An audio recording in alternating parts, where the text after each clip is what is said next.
Hello and welcome to Business Daily on this Thursday, June 22nd. I'm Shin Se-min in for Ji-yoon. Before we get started, here's your day's business highlights.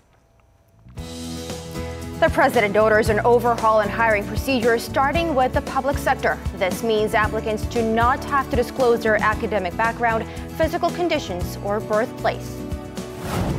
The MSCI approves the inclusion of China's A shares in its EM index starting June 2018. What does this mean for the Chinese market and others? We sit down with an expert for more.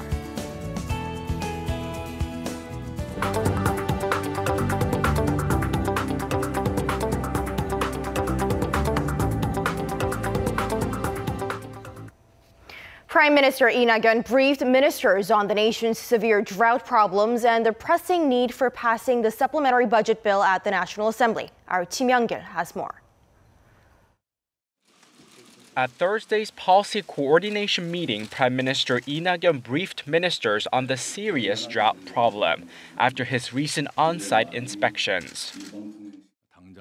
Farms and industries are worried about the possible shortage of water. Some provinces are even worried about the possible contamination of drinking water due to the recent avian influenza epidemic. He said this year's rainfall was less than half of last year's and was not enough to revive withered crops. He called on relevant ministries to cooperate with one another and asked for further financial assistance if needed for taking care of drought-stricken areas.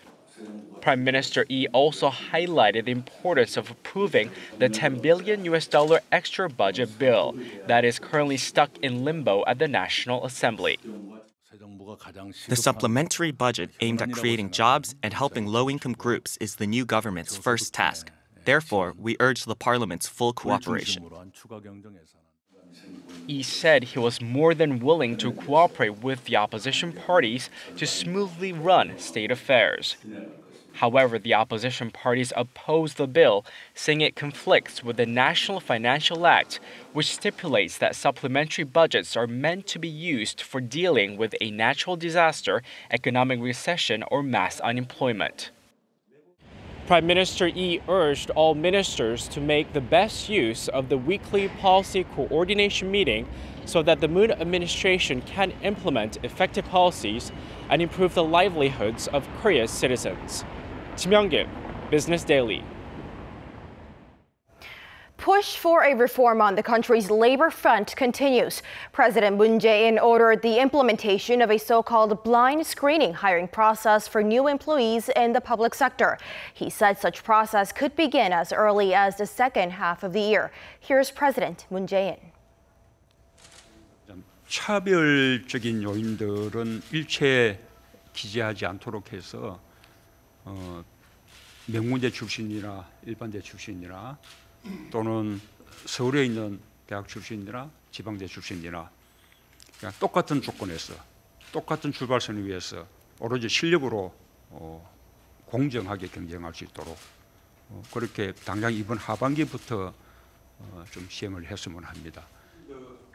He said in order to ensure fair competition, the blind screening system will not ask the applicants to fill out information such as their academic background, physical condition, or birthplace. Employers will be prohibited from accessing such personal details as well, unless the nature of the job they're applying for requires such information. President Moon Jae-in's Policy Planning Advisory Committee and the government have agreed to cut telecom service fees to reduce the burden on consumers. The advisory committee announced that starting in the fall, ordinary citizens will receive monthly telecom fee discounts of 25% from the current 20%. The government will cut some $9 from the fees for elderly citizens and low-income users during the second half of the year. It also plans on continuing discussions on the possible abolishment of basic telecom fees. Local carriers, however, have raised concerns that the government's move could hurt their operations and earnings that are critical for future investment. Among a raft of other issues, the Bank of Korea points to massive household debt as the most pressing problem that could hurt the recovery of the local economy. And it specifically points to households that could potentially default on their loans. Kim Ji-yeon reports. Korea's central bank released a report highlighting the growing number of high-risk households when it comes to debt repayments, especially given the potential of rising interest rates. In a report on financial stability submitted to the National Assembly, the Bank of Korea said the country's staggering household debt of $1.2 trillion is the number one risk factor for the local economy. It says the number of high-risk households that are struggling to repay their debts surpassed 300,000, with the repayment burden estimated at around $54.3 billion, roughly 7% of the total debt pile. The BOK classifies these households as vulnerable as they won't be able to repay their principal and interest even if they sell their assets. The report also underscores the dangers of rising interest rates, which would further burden debt-laden households. Korea's base rate sits at a record low 1.25%, now the same as the U.S. federal funds rate target upper bound. The report also comes after BOK Governor Lee Jae-yeol made a rare statement earlier this month, hinting at the possibility of monetary tightening down the line. The Financial Stability Report warns against rapid increases in Korea's base rate, saying it could push vulnerable households over the cliff, but cautiously forecasts rate hikes in small increments would only have a limited impact. It also calls on financial authorities and the government to keep a tighter lid on loan issuance, with a greater focus on high-risk loans in order to curb rapid expansion of household debt. The government is set to announce a comprehensive set of measures on curbing debt growth late August, with a focus on controlling mortgages. Kim Ji-yeon, Business Daily. Now, today marks exactly 100 days since China unofficially banned travel to Korea, widely seen as retaliation for Seoul's decision to deploy the controversial THAAD missile defense system against Beijing's wishes. Amid hopes relations could defrost under the new Moon Jae-in administration, domestic companies are still hurting. Eunice Kim has the numbers. March 15th, the day China's unofficial travel ban to Korea came to effect. Since then, there has been 0 travel visas approved by Beijing on group tours to Korea and 0 sales for the 161 Korean travel agencies arranging tours from China exclusively. More than half of them have since closed, according to Korea Association of Travel Agents. Chinese travelers are still hard to spot in Korea. Their numbers shrunk by 39% year-over-year in March, according to Korea Tourism Organization. That loss deepening in April and May to 65% and 61% respectively. One of the sectors most sharply hit by the halved traffic has been the duty-free sector, which had expanded its outlets this year after years of red-hot growth on the back of enthusiastic Chinese shoppers. Last year, it cracked the 12 trillion won ceiling in sales for the first time. But with the turnaround in geopolitical sentiment, their collective sales growth, albeit still in the black, has dropped to single digits. Market leader Lotte Duty Free has filed a 25% fall in sales since March 15th, weighed down by a 40% plummet from Chinese shoppers. This has led to some 40 senior-level staff taking a 10% cut in their pay, with Lotte upper management scheduled to hold strategy meetings every month as opposed to twice a year. And while some hope that Seoul-Beijing relations could warm up with the Moon Jae-in government pulling the brakes on the THAAD deployment earlier this month, analysts say it'll likely take time for sentiment to return, as no official order will reverse an unofficial ban. Eunice Kim, Business Daily. After years of waiting, Morgan Stanley Capital International, or the MSCI, has agreed to include China's domestic A-shares in its EM index starting next year. It tracks assets worth a combined $1.6 trillion, which could significantly boost the Chinese stock market. What does this mean for the Korean market, which is also listed on the Emerging Markets Index? Take a look. It was a fourth time lucky for Chinese equities, with the MSCI finally giving mainland shares the green light to be listed on its Emerging Markets Index. The MSCI largely classifies countries into developed markets, emerging markets, and frontier markets. With the latest decision, 222 large-cap A shares, like the Bank of China, Pudong Development Bank, and Qingdao Brewery, will gradually be listed starting next year, giving foreign investors a bigger opening into China's markets. This will loosen up restrictions imposed on foreign ownership of A shares denominated in yuan, in addition to existing access to H shares traded in Hong Kong. For Korea, it remained off the list for developed market index consideration after being excluded along with Taiwan in 2014. So what impact will China's inclusion on the EM index have for Korea's equity markets? And to help us break this down further, we have Professor Kim Se-wan from Ewha Women's University in studio with us. Welcome to the program. Pleasure to be here. Professor, let's take this back a step. What's the significance behind this market classification, be it a developed market or emerging market? And what does this mean for the country's stock market? Yes, first of all, MSCI is provided by Morgan Stanley, which is a major investment bank of the United States. And there are two major key indexes in the MSCI. The first is the World Index, which is the average stock price over 23 advanced markets like US and UK. And the second is Emerging Market Index, and that includes China, Korea, Taiwan, and other emerging markets. The power of MSCI index is on its role in benchmark as an investment, international investment. For example, if a country's stocks are included or added to MSCI, naturally international major mutual funds like Vanguard and Fidelity from United States buys automatically more stocks of it. So that emphasizes the importance of the MSCI indexes. I mean, Chinese media call it the inclusion of its shares a landmark moment. If you look at it, what kind of an impact will we be able to see on Chinese economy? Actually, Chinese government has been pursuing the internationalization of their domestic currency yuan and stock market together. Last year, as of 2016, Chinese yuan was accepted as a key currency by being added to IMF SDR special draw right. So at the same time, Chinese government wanted their stock market to be more internationalized by being added to MSCI emerging market indexes. So their dream of to be included in the MSCI emerging market index has been realized. With the A share inclusion, Korean shares now have to compete with Chinese shares in the same index category. Now, so far, a lot of people have said that it won't be big of an impact on the Korean economy. Would you agree? And what does this mean for other countries?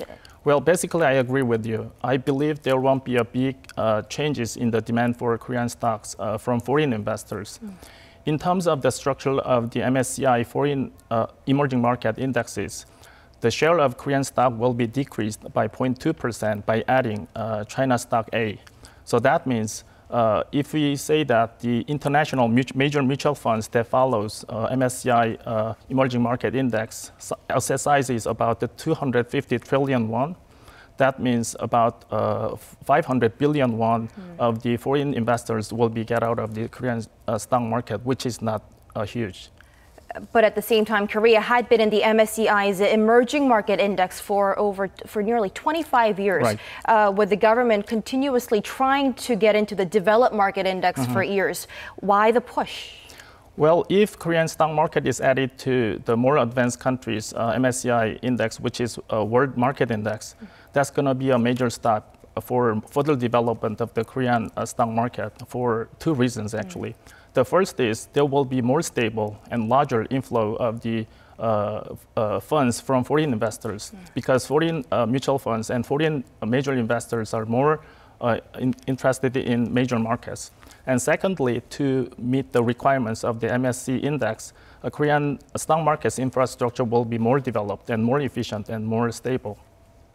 Then what would you say the biggest factor is holding back Korea's inclusion in the developed market index? Because as you've said, it's been trying for the past 25 years.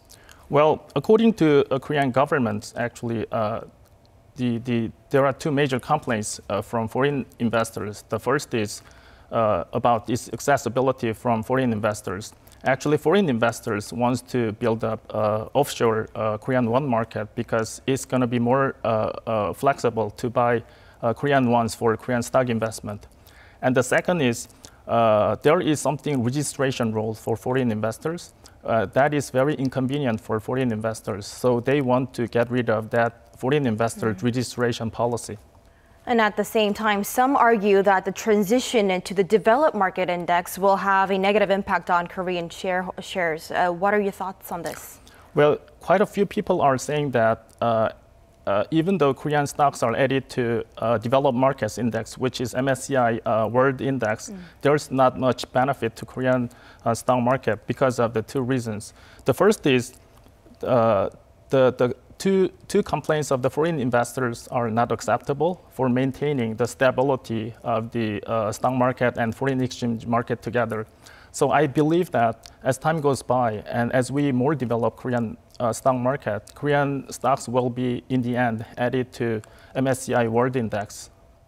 Thank you, Professor, for your insights today. Thank you very much.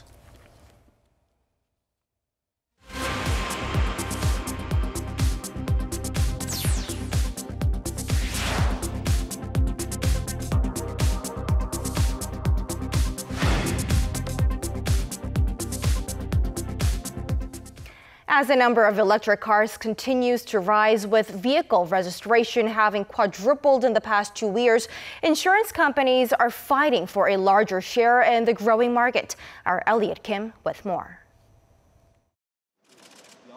These are the new special license plates for electric cars.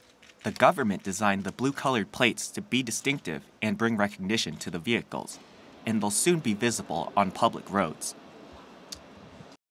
The goal is to increase public interest in eco-friendly cars by introducing special electric vehicle license plates that will allow automatic recognition and reduction of fees for things like parking and tolls.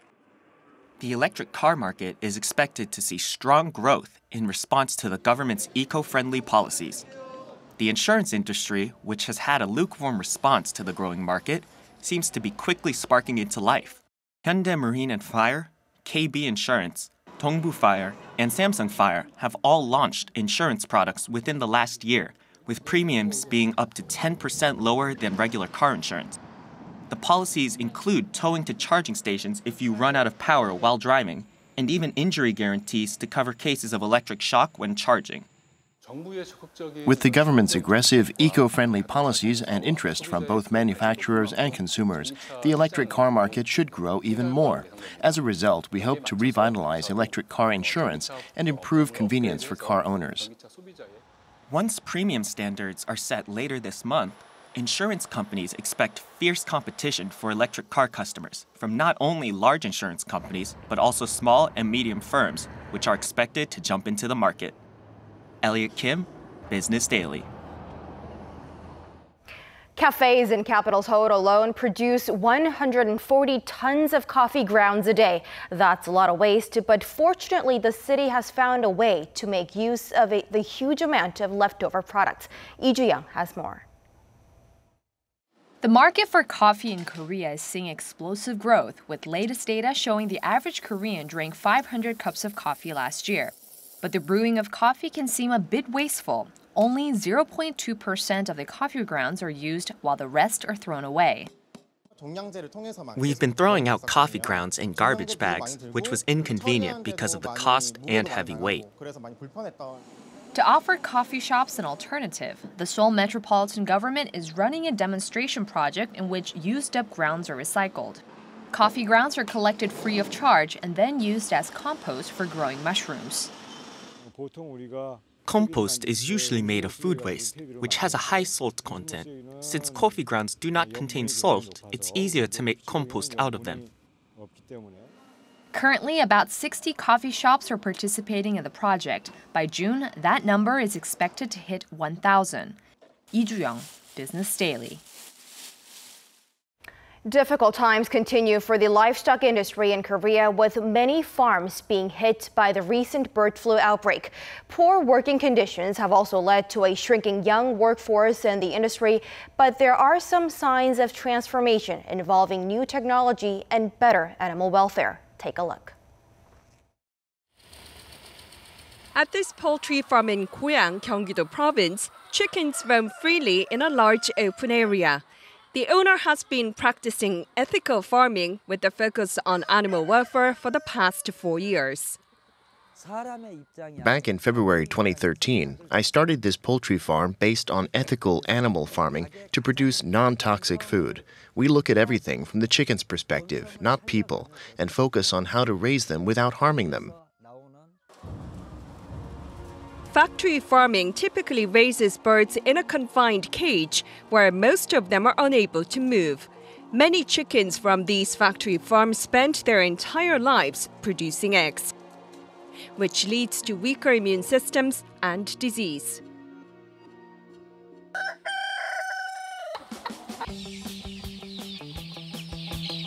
But ethical farming chooses to raise livestock in nature. The area at this farm can manage up to 100,000 chickens, but the owner is raising just over 2,000 so that the birds can be active, run around and sleep whenever they want. Giving them a dust bath or building perches for them all help bring out their natural behavior. This is so chickens don't get stressed out and lay eggs with comfort. Their egg count might be lower than those from factory farms, but this farm boasts naturally produced eggs without tools like conveyor belts or artificial insemination. Chickens lay eggs through natural mating, and the farm provides them with separate egg-producing boxes for extra comfort. The owner also makes the farm's own animal feed using grains and wild greens gathered from nearby area. He says these natural ingredients help boost chickens' immune systems. These eggs are produced by a healthy chicken raised in natural surroundings. The price is double or triple the amount compared to your average egg, but with consistent sales, the farm brings in nearly $400,000 annually. I've been buying eggs from this farm for 5 years. Although they're pricey, they're much healthier. Also, it's great that my children can get proper nutrients from quality eggs. Currently, there are only 113 farms certified for animal welfare in Korea. But interest is growing as local governments are actively starting to support projects for farms with better animal welfare. In the case of Europe and other advanced countries, a mark of certification for animal welfare increases the trustworthiness of the product and supports the higher prices they are sold at.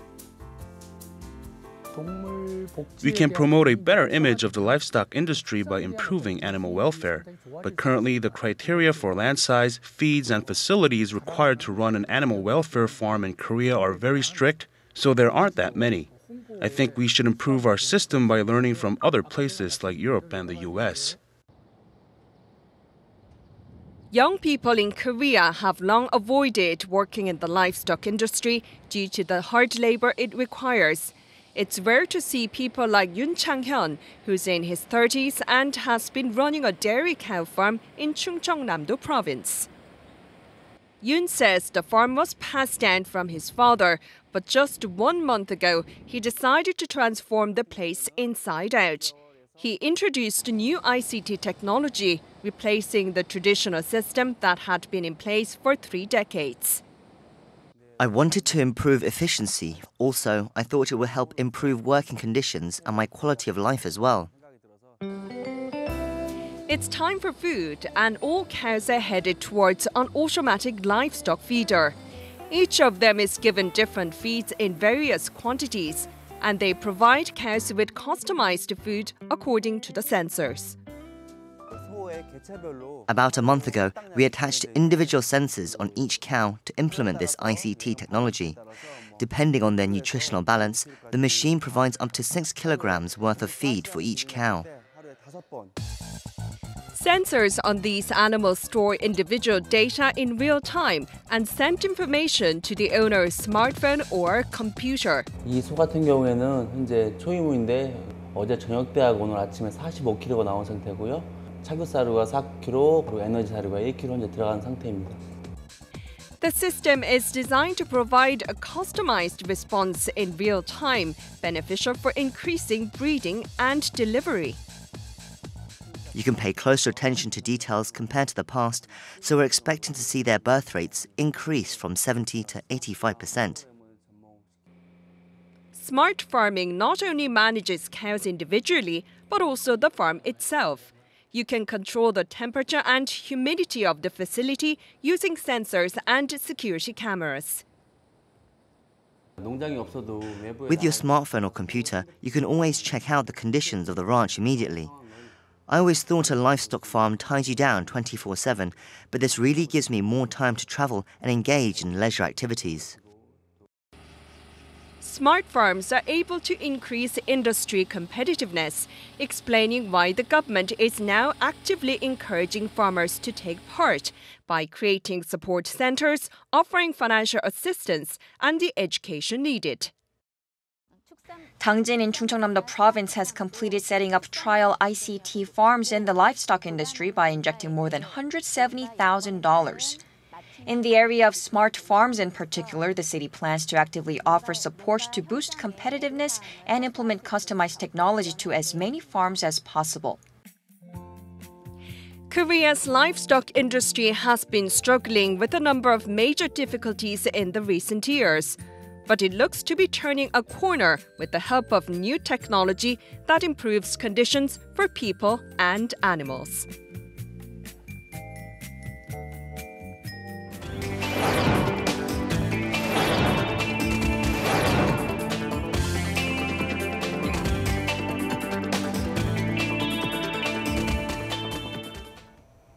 That wraps up this edition of Business Daily, but do join us again tomorrow for more on the day's top business stories. Until then, goodbye.